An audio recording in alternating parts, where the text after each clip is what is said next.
Salut,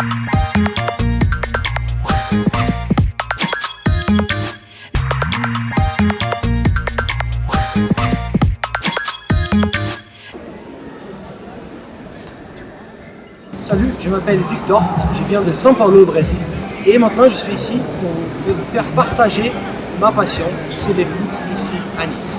Allez, venez avec moi à l'Alliance Riviera.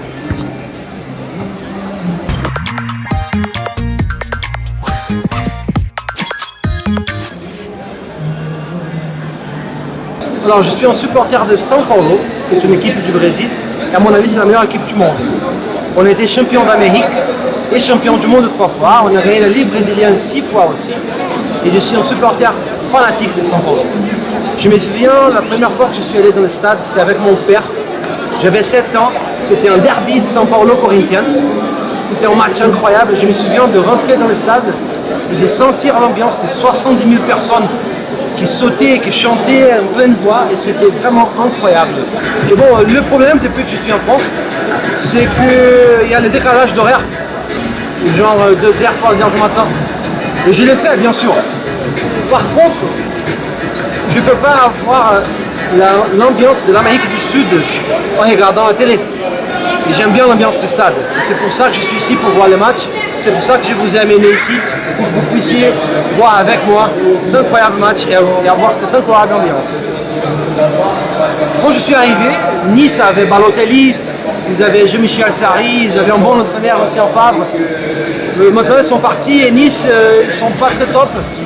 Mais il faut qu'on soit là, il ne faut jamais abandonner nos clubs. C'est ça, c'est la leçon de l'Amérique du Sud que je vous laisse. Et ça, Nice là!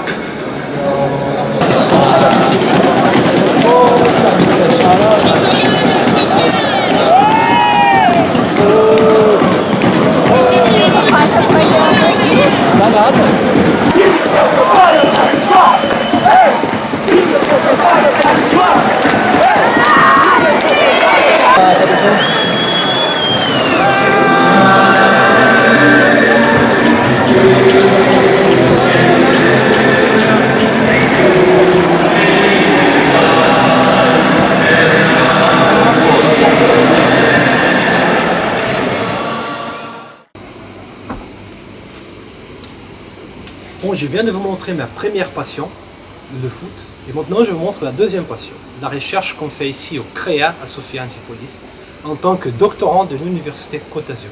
Allez, venez avec moi.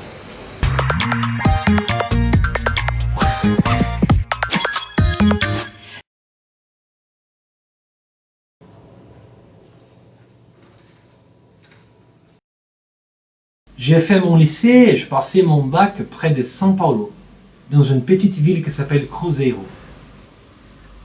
J'ai rejoint l'Université fédérale d'Itajuba, au Brésil, où j'ai étudié l'ingénierie des matériaux.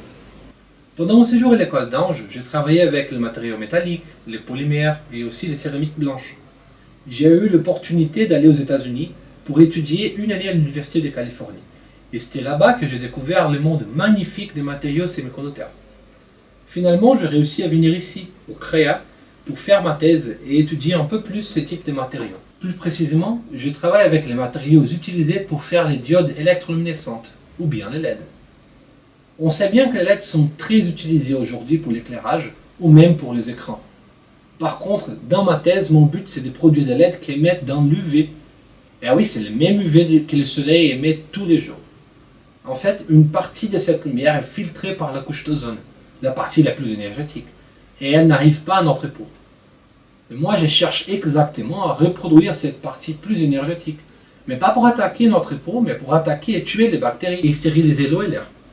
Pour expliquer plus précisément sur quoi je travaille, il faut avoir en tête comment la lumière est générée dans une LED.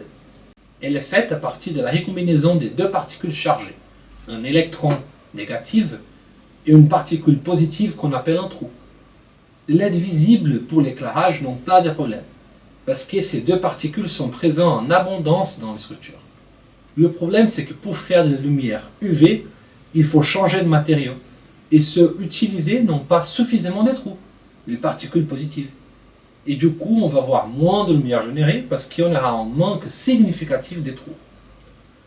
Et nous utilisons l'ingénierie des matériaux et la physique quantique pour produire des sutures qui vont nous fournir ces trous supplémentaires.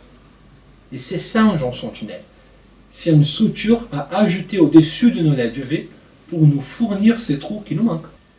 Dans mon travail, j'ai fait des nouvelles LED sur un réacteur dit de croissance des matériaux. Je passe mes jours aussi dans la salle blanche, une salle extrêmement propre pour fabriquer les LED. Et je les caractérise en mettant du courant et en mesurant la quantité de lumière qu'ils vont produire selon le courant donné.